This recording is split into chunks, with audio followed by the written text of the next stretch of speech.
IPL giveaway வேற போயிட்டு இருக்கு நம்ம சேனல்ல. ஆமா. ஐபிஎல்ல பிளே ஆஃப்ஸ் போற அந்த 4 டீம் யாரு இந்த வருஷத்துல? அத கரெக்ட்டா கமெண்ட் பண்ணீங்கன்னா, அவங்களுக்கு வந்து கிரிக்கெட் பேட் கிவ்அவே வருது. இந்த வீடியோக்கு கூட கமெண்ட் பண்ணுங்க. வீடியோ பார்க்குறீங்கன்னா மறக்காம லைக் அண்ட் சப்ஸ்கிரைப் மறக்காம பண்ணுங்க. பங்களாதேஷ்ல மேட்ச் நடக்குது. இத்தனைக்கு சண்டேல தான் மேட்ச் நடக்குது. அவங்க ஊரு கிரவுண்ட். ஆடியன்ஸ் பார்த்தீங்கன்னா, ஆடியன்ஸே இல்ல. கம்மியா தான் இருக்காங்க. நான் ஓடிஐ பார்த்தேன் ஆடியன்ஸ் இல்ல. 2வது ஓடிஐ பார்த்தா ஆடியன்ஸ். 3வது ஓடிஐ பார்க்குறேன். அதுலயும் ஆடியன்ஸ் கம்மியா தான் இருக்கு. அதுல பாதி பாகிஸ்தான்காரன் உட்கார்ந்திருக்கான். ஒரு பவுண்டரி அடிச்சா எல்லாத்துக்கும் ஒரே சவுண்ட். அந்த லாக்டவுன் டைம்ல கிரிக்கெட் விளையாடும்போது ஆடியன்ஸ் இல்லாதனால பவுண்டரிக்கு வந்து அவங்களே சவுண்ட் குடுத்தாங்க பார்த்தீங்களா? அந்த மாரி தான் இருக்கு இங்க அடிக்கிறது. கரெக்ட்டா ஒரு பவுண்டரி அடிக்கும்போது அதே மாரி தான் சவுண்ட் ஏறுது. அப்படியே தான் குறையுது. அப்படிதான் இருக்கு. அவ்வளவுதான் போல இருக்கு பங்களாதேஷ் போன்ல. ஆடியன்ஸ் எல்லாம் போயிட்டாங்க போல இருக்கு. முன்னாடிலாம் ஸ்ரீலங்கால டூர் நடந்தாலும் பங்களாதேஷ்க்கு ஆடியன்ஸ் அவ்வளோ வருவாய்ங்க. இந்தியால டூர் போனாலும் பங்களாதேஷ்க்கு அவ்வளோ ஆடியன்ஸ் வந்து சப்போர்ட் பண்ணுவாங்க. இப்ப வந்து அவங்க ஊர்லயே சப்போர்ட் பண்ற மாரி ஆயிடுச்சு. பார்க்கலாம் போக போக என்ன நடக்குதுன்னு. Hello friends, welcome back to the channel. இன்னைக்கு நம்ம பார்க்க போறது வந்து பாத்தீங்கன்னா, பங்களாதேஷ் விசஸ் பாகிஸ்தான் மேட்சோட ஓடிஐ ரிவ்யூ தான். 3rd ODI. இதுல ஜெயிச்சா சீரியஸ் வின்னு. ஏன்னா 2 பேருமே ஆல்ரெடி ஆளுக்கு ஒண்ணு ஜெயிச்சிருந்தாங்க. ஸோ இதுல ஜெயிச்சா சீரியஸ் வின்னு. பங்களாதேஷ் ஒரு நல்ல த்ரில்லர் மேட்ச் கம்ஃபர்டபுளா வின் பண்ணிட்டாங்க பங்களாதேஷ். பங்களாதேஷ் அவங்களோட ஹோம் சீரீஸ்ல ஒரு வெற்றி கிடைச்சிருக்கு. வாங்க ரிவ்யூக்குள்ள போலாம். ஃபர்ஸ்ட் வந்து பாத்தீங்கன்னா, பாகிஸ்தான் வந்து பாத்தீங்கன்னா, டாஸ் வின் பண்ணிட்டு பவுலிங் எடுத்தது தான் அவங்க பண்ண பெரிய தப்பு. பாகிஸ்தான் வந்து டாஸ் வின் பண்ணி பவுலிங் எடுத்தது ரொம்ப பெரிய தப்பு. அவங்க பேட்டர் பெரிய ஸ்கோர் அடிக்க மாட்டாங்களோன்னு நினைச்சிட்டு இவராட்ல வந்து பவுலிங் எடுத்துட்டாரு. இவங்க பவுலர் நல்லா போடுறாங்கல்ல, ஓப்பனிங் ஸ்பெல் நல்லா அமையும்னு நினைச்சிருந்தாரு. பட் அது அமையல. 10 ஓவருக்கு விக்கெட்டே வரல. பங்களாதேஷ் கம்ஃபர்டபுளா 290 ரன் அடிச்சிருக்காரு. சரி 264 ரன் தான் அடிச்சாங்க பங்களாதேஷ். நம்ம ஆளுங்க போட்டு கொடுத்த 26 ரன் எக்ஸ்ட்ராஸ் வேற. சரியா? 290 ரன் பங்களாதேஷ் போட்டாங்க டோட்டலு.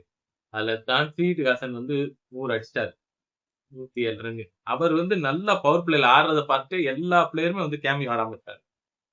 சாயிப்பா இருக்கட்டும், நித்தன் தாஸா இருக்கட்டும், ஹரிடியோ இருக்கட்டும், எல்லாருமே 30 பிளஸ் 40 பிளஸ்ன்னு கேமியோ ஆடி டீம் டோட்டலா 290க்கு 5 விக்கெட் கொண்டு போய் விட்டாங்க. அடுத்தடுத்து விக்கெட் விழாம பக்காவா ஒரு ப்ராப்பரான கிரிக்கெட்டிங் ஆடி 290 பெரிய 300க்கு மேல எதிர்பார்க்காம ஒரு ஒரு நல்ல டோட்டல போடுவோம்னு நினைச்சு ஆடினனாலயே என்னமோ 290 அடிச்சிட்டாங்க. அதுல ஹாரி ப்ரூக் ஒரு 3 விக்கெட், அப்ரெடியும் அபாரரும் ஆளுக்கு ஒரு விக்கெட் எடுத்தாங்க. பவுலிங் வந்து பெரிய லெவல்ல அமையல. சரியா? சரி பவுலிங் தான் அமையல. சரி பேட்டிங்லயாவது ஏதாவது அமையும்னு தான் பார்த்தாரு, எதிர்பார்த்தாங்க. பாகிஸ்தான் பேட்டிங் ஆட வந்து ஓவர்ல இருந்தே விக்கெட்.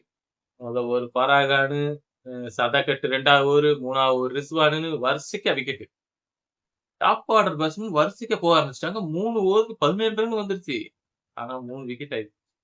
அந்த இடத்துலயே பாகிஸ்தான் பண்ண 2வது தப்பு, சல்மான் ஆகாவை இறக்கல. சல்மான் ஆகாவை போட்டு 20 ஓவர் வரைக்கும் 20 ஓவருக்கு அப்புறம் பாத்துக்கலாம். 15 ஓவருக்கு அப்புறம் தான் அவரை இறக்கணும்னு முடிவு பண்ணாங்களா என்னன்னு தெரியல. சல்மான் ஆகாவை இறக்காம சம தேறக்கி விட்டாங்க அந்த இடத்துல. சரி அதனால மேட்ச் வந்து ஆல்மோஸ்ட் முடிஞ்சுங்கிறக்காண்டி தான் ஒரு ஃபார்மாலிட்டிக்கு ஆடின மாதிரி தான் ஆடிட்டு இருந்தாங்க கிரிக்கெட்டிங். அதுக்கப்புறம் தான் கொஞ்சம் பெரிய ஷாட் கொண்டு போக விக்கெட் இல்லாத நேரத்துல மிடில் ஓவர்ஸ்ல 10 ஓவருக்கு அப்புறம் அடிக்க ஆரம்பிச்சாங்க. ஏன்னா 10 ஓவருக்கு 43 ரன் தான் வந்துச்சு. முதல் 3 ஓவருக்கு 17 ரன் வந்துருச்சு. ஆனா விக்கெட் விழுந்ததுனால அதுக்கப்புறம் வந்து ரன்னுக்கு போகாம கொஞ்சம் டிஃபென்ஸ் போய் கேமை எடுத்துட்டு போக பார்த்ததுனால ஒரு 43 ரன் தான் பவர் பிளேல வந்துச்சு. பட் இருந்தாலும் அதுக்கப்புறம் வந்து காசியும் சமத்தும் ஓரளவு ஆடினாங்க. அதுக்கப்புறம் விக்கெட் விழுந்ததுக்கு அப்புறம் தான் நம்ம சல்மான் ஆகா வந்தாரு. சல்மான் ஆகா வந்துமே ஒரு 6 ஓவர் நான் ஸ்ட்ரைக்கர்ல இருந்து பார்க்க தான் செஞ்சாரு. அதுக்கப்புறம் அவர் அடிக்க ஆரம்பிச்சு 100 ரன் அடிச்சு 25வது ஓவர் 23 24வது ஓவர்ல தான் அடிக்கவே ஆரம்பிச்சாரு. அதுல இருந்து அவர் 100 ரன் கொண்டு வந்துட்டாரு அவரோட ரன்னை. அப்படிங்கும்போது அவர் முதல்ல ஒரு 10 ஓவருக்குள்ளே இறங்கியிருந்தாலும் இறங்கிட்டு போறாரு. அவருக்கு நல்லா பேட்ல படுது இந்த சீரீஸ்ல. போன மேட்ச்ல இருந்து அது போக நல்ல வெறியில இருக்காரு. அவருக்கு பண்ண இஷ்யூக்கெல்லாம் பங்களாதேஷுக்கு சம்பவம் செய்யறதுக்கு வெறியில இருக்காரு. அப்படி பார்க்கும்போது அவர் முன்னாடியே இறக்கியிருந்தாங்கன்னு வச்சுக்கோங்களேன், இந்த மேட்ச் ஈஸியா ஜெயிச்சிருந்தாங்க. அங்க தப்பாயி போச்சு. உண்மையிலே நல்ல பார்ட்னர்ஷிப் அப்ரேடி பேட்ல இருந்து ஒரு 37 ரன் வந்துச்சு. சல்மானாகவும் அப்ரேடியும் 8th விக்கெட் பார்ட்னர்ஷிப்ல ஒரு 50 ரன்னுக்கு அடிக்கிறாங்கிறப்பவே ஒரு நல்ல கிரிக்கெட்டிங் தான். நல்லா ஆடினாரு அப்ரேடி. பட் அவரால சிங்கிள் ஹேண்டரா ஜெயிச்சு கொடுக்க முடியுமான்னா சொல்ல முடியாது. அவர் ஒரு பவுலர் ரோல் தான். அவரால வந்து ஒரு பெரிய பெரிய சிக்ஸஸ் ஒரு 2, 3 அடிக்க முடியும். அடிச்சு குடுத்தாரு. இருந்தாலும் கடைசி ஓவர் ஸ்பின்னர கூட்டு வந்தாங்க. இதே ஒரு பேஸ் பவுலரா இருந்திருந்தாருன்னா, அவர் ஒரு 14 ரன்னுக்கு ஒரு 10 ரன்னாவது அடிச்சு ட்ரை பண்ணியிருப்பாரு. கடைசி 2 பாலுக்கு 12 ரன் இருந்துச்சு. அந்த நேரத்துல பார்த்தீங்கன்னா, ஒரு ஒய்டு போட்டாரு. ஆனா அது பேட்ல பட்டிருக்கு போயிருக்கு. இவங்க வந்து பேட்ல பட்டிருக்கு, ஒய்டு ஒய்டு கிடையாது. நம்ம ரிவ்யூ போவோம்ன்னு சொல்லிட்டு எல்பிடபிள்யூ ரிவ்யூ மாரி போயிருக்காய்ங்க. அது பேட்ல பட்டிருக்குன்னு தெரிஞ்சிருச்சு. உடனே அம்பயர் இது ஒய்டு கிடையாதுன்னு ரிவ்யூ மட்டும் தான் அவங்களுக்கு போச்சு. இது ஒய்டு கிடையாதுன்னு சொல்லிட்டாரு. அஃப்ரிடி டென்ஷன் ஆயிட்டாப்ல. ஒய்டுக்குலாம் ரிவ்யூ கேட்கறாய்ங்க அப்படின்னு. ஒண்ணும் பண்ண முடியாது. மேட்ச் முடிஞ்சுச்சு. அங்க வந்து அவரால பெரிய ஷாட் ஆட முடியல. அவரும் கடைசி பால் கொடைய கிளப்பி அவுட் ஆயிட்டு போயிட்டாரு. முடிஞ்சுச்சு. பாகிஸ்தானும் நல்ல கேம் ப்ளே பண்ணாங்க. பங்களாதேஷ் ப்ளே பண்ணாங்க. பங்களாதேஷ் முக்கியமான கட்டத்துல பவுலிங்க நல்லா போட்டாங்க. டெத் ஓவர்ல. அதனாலதான் அவங்களால ஜெயிக்க முடிஞ்சுச்சு. மெயின் பவுலர் அதாவது மெயின் பவுலர் நல்லா விக்கெட் எடுத்தாங்க. தாஸ்கின் அகமதா இருக்கட்டும், முஸ்தபிசூர் ரஹ்மானா இருக்கட்டும், அவங்களாம் வந்து பாத்தீங்கன்னா 3 விக்கெட்டு, தாஸ்கின் அகமது 4 விக்கெட்டு, முஸ்தபிசூர் ரஹ்மான் வந்து 3 விக்கெட் எடுத்தாரு. அவருக்கு வேற கால்ல அடிபட்டுருச்சு. என்னாச்சுன்னு தெரியல. ராணா வேற 2 விக்கெட் எடுத்தாங்க. பவுலர்ஸ்லாம் நல்லா பண்ணாங்க, ப்ளே பண்ணாங்க. மெயினா எங்க தோத்தாங்கன்னா இந்த எக்ஸ்ட்ராஸ். அதாவது guys, ஒரு கிரவுண்ட்ல ஃபர்ஸ்ட் டைம் விளையாட போறோம்னா லைன் அண்ட் லென்த் கிடைக்கலன்னா எக்ஸ்ட்ராஸ் வர்றது கரெக்ட் தான். சரி வந்துட்டு போகுதுட்டுலாம். இப்ப முதல் மேட்ச் ஆடியாச்சு. எக்ஸ்ட்ராஸ் நிறைய கொடுத்தாங்க முதல் மேட்ச். சரி 2வது மேட்ச் வந்தோம். அதை கண்ட்ரோலா ப்ராப்பரா டிசிப்ளினா ஒரு 24 ஓவர் பந்து போட்டு 3 ரன் தான் எக்ஸ்ட்ராஸ் பாகிஸ்தானால கொடுக்க முடிஞ்சுச்சுன்னா இந்த மேட்ச் எவ்வளவு டிசிப்ளினா போட்டிருக்கும். முக்கியமான மேட்ச்ல இந்த மேட்ச்ல ஒய்டு போர்லாம் கொடுக்கறது. அவங்க லெக் பைஸ்லயே 11 ரன் வந்துருது. மேற்கொண்டு இருந்தா ஒரு 15 ரன் கொடுத்தா அது தப்பு தானே. அங்கேயே தோத்துட்டாங்க.